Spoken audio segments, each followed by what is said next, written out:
Assalamualaikum warahmatullahi wabarakatuh. Di sini saya Laras Binasti akan mempresentasikan tentang hasil makalah saya yang berjudul Islam dan Isu-isu Kontemporer, Islam dan Pandemi COVID-19. Pertama, pengertian. Isu sendiri memiliki arti masalah yang dikedepankan atau topik yang sedang hangat diperbincangkan, di mana beritanya masih menjadi hilir yang tak asing di kalangan masyarakat. Kontemporer sendiri memiliki arti kekinian, sesuatu yang terjadi sekarang atau sesuatu yang menjadi tren pada masa sekarang. Jadi, isu-isu kontemporer adalah suatu pokok persoalan yang terjadi pada masa sekarang atau menjadi trending topik pada saat ini. Jadi, solusi penyelesaiannya juga harus sesuai dengan masa sekarang. Isu kontemporer yang dibahas adalah COVID-19 di Indonesia. Pertama, penyebaran COVID-19 di Indonesia. Kasus COVID-19 di Indonesia diawali dari sebuah pesta dansa di klub Paloma dan Amigos di Jakarta. Kasus ini bermula dari NT nama samaran pada 14 Februari 2020 mengikuti acara pesta dansa dengan peserta multinasional. Selang 2 hari dari pesta dansa tersebut, NT mengalami batuk, sesak, dan demam selama kurun waktu 10 hari. Baru kemudian setelahnya NT berobat ke RS Mitra Depok. Selain NT, sang ibu juga menunjukkan tanda-tanda yang sama setelah berinteraksi dengan NT pada tanggal 20 Februari. Kemudian pada Senin 2 Maret 2020, Presiden Joko Widodo mengatakan keduanya positif mengidap virus corona, yang mana ini adalah kasus COVID-19 pertama di Indonesia. Kemudian sejak saat itu, virus ini menyebar hingga hampir ke seluruh daerah Indonesia dengan sangat cepat. Wabah penyakit COVID-19 pada masa kekhalifahan. Wabah seperti ini ternyata tidak hanya terjadi pada masa sekarang saja, akan tetapi pada zaman kekhalifahan atau zaman sahabat Rasul pun telah ada. Salah satunya adalah wabah taun yang menyerang negeri Syam. Diperkirakan korban yang meninggal hingga 20.000 nyawa. Dalam kitab As-Sahihain dikisahkan bahwa suatu ketika Khalifah Umar bin Khattab hendak mengunjungi negeri Syam, tepatnya pada bulan Rabiul Awal tahun 18 Hijriah. Kemudian ia bertemu dengan Abu Ubaidah dan sahabat yang mengabarkan bahwa ada wabah di negeri Syam. Saat menghadapi kondisi wabah di negeri Syam, Khalifah Umar mengambil keputusan yang sangat tegas. Setelah berdebat dan bermusyawarah dengan para sahabat, serta mendengarkan nasihat dari umatnya, ia memutuskan untuk tidak melanjutkan perjalanan menuju negeri Syam. Hal ini juga didasari pada hadis Nabi, yaitu, jika kamu mendengar wabah di suatu wilayah, maka janganlah kalian memasukinya. Tapi, jika terjadi wabah di wilayah kamu berada, maka jangan tinggalkanlah tempat itu. Hadis riwayat Bukhari.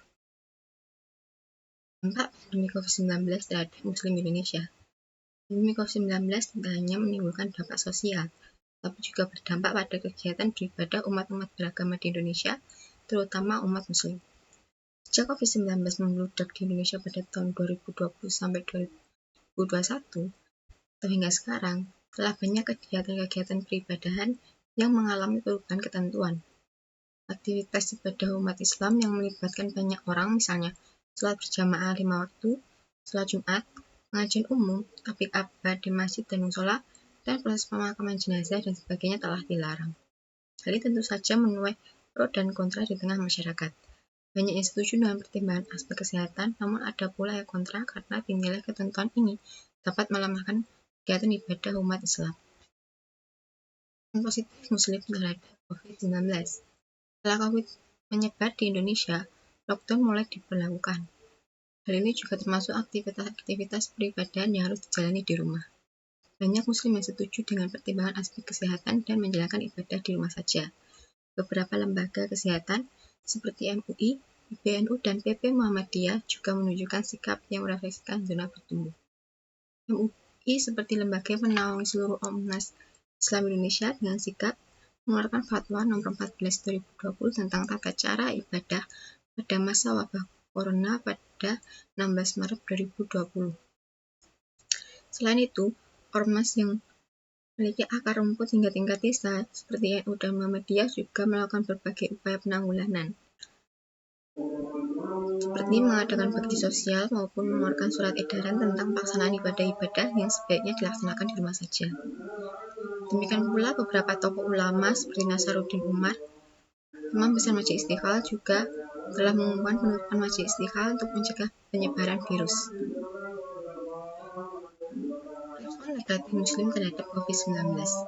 Meskipun banyak respon positif, tetapi juga ada yang merespon larangan beribadah di luar rumah dengan negatif.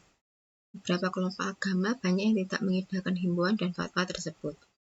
Beberapa contoh seperti kelompok Jamaah Tabligh, sebuah organisasi Islam transnasional yang berpusat di India, berencana mengadakan ijtima sedunia dengan ribuan peserta dari dalam dan luar negeri di Goa, Sulawesi Selatan pada 19 Maret 2020.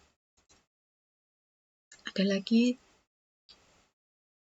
juga seperti hari-hari besar Islam di Indonesia yang banyak masih dilaksanakan.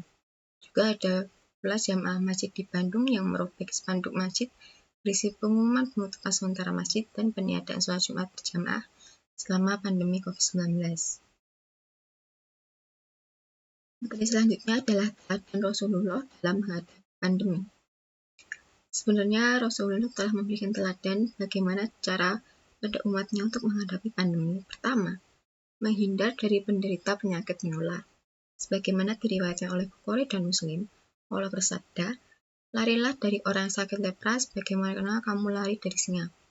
Dari teladan tersebut, Rasulullah telah bagi umat Islam menganjurkan untuk menjaga diri dari penyebaran penyakit menular serta tidak meremehkan faktor yang menyebabkannya. Kedua, tetap saling tenggang rasa.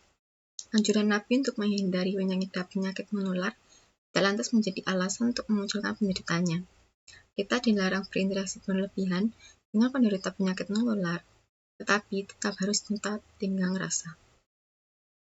Akhir anjuran dari Rasulullah yang sangat penting dan perlu diterapkan saat menghadapi musibah berupa wabah penyakit adalah dengan tetap menumbuhkan prasangka baik kepada Allah Subhanahu wa taala. Optimis serta terus berikhtiar untuk menjaga dan mengobatinya. Dalam hadis riwayat Bukhari, Rasulullah bersabda, tidaklah Allah Subhanahu wa taala menurunkan suatu penyakit kecuali Dia juga menurunkan penawarnya. Hadis ini dapat kita maknai dengan bahwa meskipun pandemi ini telah berkepanjangan, tetapi kita sebagai umat Islam tidak boleh putus asa dan harus selalu yakin bahwa setiap penyakit yang diturunkan oleh Allah akan ada penawarnya. Dan presentasi dari saya, kurang lebihnya saya mohon maaf. Wassalamualaikum warahmatullahi wabarakatuh.